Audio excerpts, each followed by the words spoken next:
If you've ever worked a graveyard shift, you know the exact feeling. At 2 in the morning, the world empties out.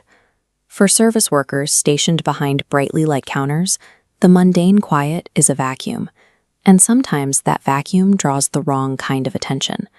A 21-year-old cashier working alone to close a gas station experienced this isolation firsthand. The store sat off a highway that went dead at night, boxed in by woods and an alleyway that the store's lights couldn't fully reach. The harassment began over the phone. A caller using a forced horror movie voice repeatedly asked if the cashier was alone, noting exactly how quiet the store had become. Each time the cashier hung up, the phone would ring again, confirming he was the only person on the property. Then a customer arrived. He spent nearly 10 minutes drifting between aisles, occasionally peering over the shelves at the counter. He eventually bought a single bag of chips in total silence, locking eyes with the cashier and holding a deliberate, unnerving smile before turning to leave. This floor plan shows why the cashier panicked. Exiting, the man bypassed his car, intentionally disappearing into a camera blind spot. When the cashier finally ran for his vehicle, the attacker surged out from the blind spot, intercepting him right before the car door. Psychologists call this behavior boundary testing. Predators use minor intrusions, like a creepy phone call or a lingering stare, to measure a victim's compliance and gauge their fight or flight response before launching a physical ambush. Relying on crude intimidation tips the attacker's hand. By creating these minor points of friction, the predator leaves a trail of warning signs that allow a vigilant target to recognize the threat and escape before the physical encounter begins. While lone stalkers rely on intimidation, organized syndicates take a different approach. These multi-person groups utilize social norms and decoys to bypass a worker's natural defenses, making the threat much harder to identify. At a quiet dive bar, a bartender was approached by a well-groomed man in an expensive trench coat. He sat with perfect posture, ordered a top-shelf drink, and maintained a polite, sophisticated demeanor while asking what time her shift ended. A week later, he returned with a woman in her 30s. She immediately crossed professional boundaries, touching the bartender's arm and offering $10,000 for a single weekend of private parties. She insisted it was safe and fun, never letting her smile falter as she made the pitch. The bartender firmly rejected the offer, and the friendly masks slipped. A few nights later, a car waited across the street and aggressively followed the bartender after her shift, only peeling away when she navigated to a police station.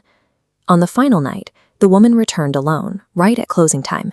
She insisted on ordering an old-fashioned, a move that kept the bartender stationed at the front counter, even though the store was technically closed. As the bartender started the drink, the woman vanished. Seconds later, heavy metal rattling erupted from the back of the building. While the bartender was anchored to the front, masked figures were attempting to force the rear door open. This diagram illustrates a distract and breach tactic. One person acts as a primary focal point at the front entrance to occupy the target, while others attempt a forced entry at a rear, unobserved access point to cut off any chance of escape. By leading with a non-threatening face and a lucrative offer, the group weaponized the bartender's own politeness.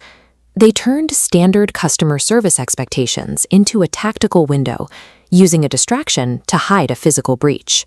Massive, brightly lit corporate stores often feel secure because of their heavy surveillance. However, predators can use that very environment to stage elaborate psychological traps that turn the crowd against the victim. A night shift worker in a Walmart electronics department noticed a man hovering in nearby aisles. He wasn't browsing or shopping. He simply appeared every time she looked up, standing perfectly still and watching her for several minutes.